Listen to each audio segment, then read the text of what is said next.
Welcome back, guys. Now we'll continue the story where we left off. While Yuji doesn't fully understand what that means, he still tells her that he will do anything she asks. No questions asked. Then Kazuki begins explaining the whole situation to Yuji. She tells him that Oslo is involved in nuclear bomb smuggling and must be stopped immediately. Yuji asks how he can do all this alone. Kazuki explains that the government has already negotiated with Oslo, so they won't help. Furthermore, Yuji is a very important tool to Oslo because he was the only survivor of the Dupong project, the same project that was mentioned in the first part of the story. Yuji then asks Kazuki what exactly he has to do. Kazuki begins telling him everything about Oslo and reveals that Oslo is responsible for everything: her bus accident, the deaths of Sachi's parents, and more. Finally, Kazuki gives Yuji a direct order. He must eliminate Oslo at any cost. The scene changes and we see that Yuji is tied up and locked inside a prison-like room at SIS. After a while, a guard informs him that he is going to be transferred to another location for a trial related to a terrorist attack. While they are en route, some people intercept Yuji's vehicle. These were men working for Oslo. Somehow, they manage to kidnap Yuji.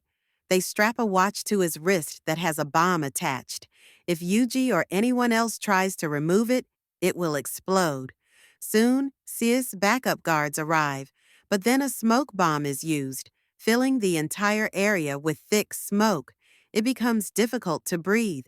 Amidst the chaos, Yuji sees Sachi arriving to rescue him. This gives him a sense of relief. He realizes that someone still cares enough to save him. Sachi tries to cut the watch off, but Yuji stops her, explaining that it's a bomb. Then Amani and Michiru also arrive, and the four of them escape in a mini truck. However, the enemies are still in pursuit, so they have to drive at high speed. At one point, Michiru almost falls out of the vehicle. Soon, a helicopter appears above their truck and begins attacking them with explosives. The others shield Yuji to protect him, but amidst all the chaos, Yuji falls unconscious. When he regains consciousness, he finds himself facing Justin, a face that brings back memories from Yuji's army days. Then a girl enters the room. Her name is Joa Graham, and she's part of the U.S. Central Agency. Yuji doesn't recognize her at first, so she introduces herself as the daughter of Paul Graham, one of the people Yuji had killed while working for Oslo. Although Joey initially points a gun at him, Yuji calmly tells her that he will take revenge on Oslo for everything. Hearing this, Joa lowers her weapon. After this, Yuji finally reunites with his sister Kazuki. Seeing her alive, he embraces her tightly and breaks down in tears. He then thanks everyone and tells them to return. He must now go after Oslo alone. But before leaving, Yuji makes a promise to everyone. He will not die. No matter what happens, he will come back alive. Then Yuji meets with JB, who tries to stop him from confronting Oslo. She says that Yuji isn't strong enough yet and cannot defeat Oslo in his current state. However, Yuji replies that he is Sakaki's student and he will never give up. JB then reveals that even Sakaki was never able to defeat Oslo. They fought only once, but the aftermath of that fight caused Sakaki to contract an illness that eventually led to her death. Hearing this, Yuji finds even more reason to take Oslo down. Everyone was working together now, and things were falling into place. Just then, a guard's communication device picks up Oslo's voice. Yuji tells Oslo that he is on his way to meet him. However, as he steps outside, he encounters Dupong. Dupong is a human replicant created from Yuji's own genes. Dupong then challenges Yuji to a one-on-one fight and gives him a strength booster, telling him to take the fight seriously. But Yuji returns the strength booster.